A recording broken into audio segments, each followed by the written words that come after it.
Hello there. You probably heard over the last couple of days that Christopher Luxon has said he will work with Winston Peters if he needs to form the next government, and that raises some really seriously scary questions. It creates what's essentially a chimera of a coalition, a three-headed monster spitting fire at each other, and that's exactly what we're going to get for a couple of different reasons. For a start, ACT and New Zealand First do not get on. They have been spitting venom at each other for a very long time. Over the weekend, Winston Peters couldn't even say David Seymour's name. He couldn't bring himself to do it.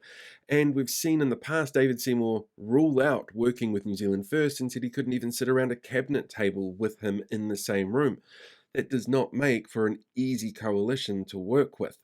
At the same time, we now need to be asking questions like what policies would National and ACT be willing to bring on board from Winston Peters? Because there's some really fascinating stuff out there. Of course, there's the transgender issue that New Zealand First is trying to play up on, the gender critical processes that they've been going through because it helps bring in those crazy candidates they've got who are massive QAnon conspiracy theorists. It's creepy to begin with, but that's not a policy that Christopher Luxon agrees with or that David Seymour agrees with. It's just there to get votes, and that's really problematic. There's also things like millions of dollars in compensation for people mandated out of their jobs and vax injured in a government that's trying to reduce spending. That's not going to sit well. You also have to ask questions like what's going to happen around the retirement age. New Zealand First wants to keep it at 65. Christopher Luxon wants to increase it to 67.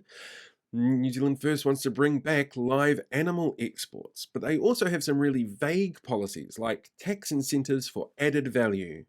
Like that's it, that's how they describe it. No definition of what added value is or how it's going to work. It just seems really weird. They want to make sure that there's full funding for organisations like Starship Hospital and rescue helicopters, which on paper sounds good, but there's a reason why those organisations are set up as charities. It's to do with the amount of money that comes in, the amount of tax that they pay, and how they go about doing the jobs that they're doing, getting different costings done because they're a charitable organisation. Fully funding them makes sense, but making sure that they retain their ability as a charitable status is also really important to them.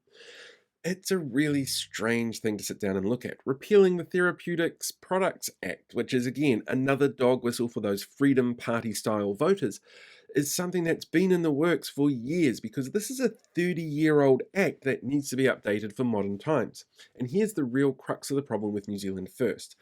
Updating is not something they want to do. All of their policies are very much let's try and get the country back to what it was in the 1950s, and that is a really scary thought. And Christopher Luxon has ruled that in.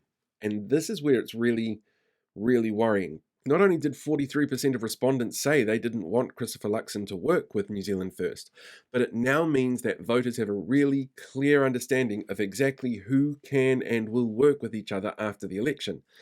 And New Zealand First is one of those parties that, while it's polling at around 5% at the moment, it means that there's 95% of voters who are not keen to have them there. And that's going to make for one really unpopular government if they get in, and that's what they end up having to do to make it work.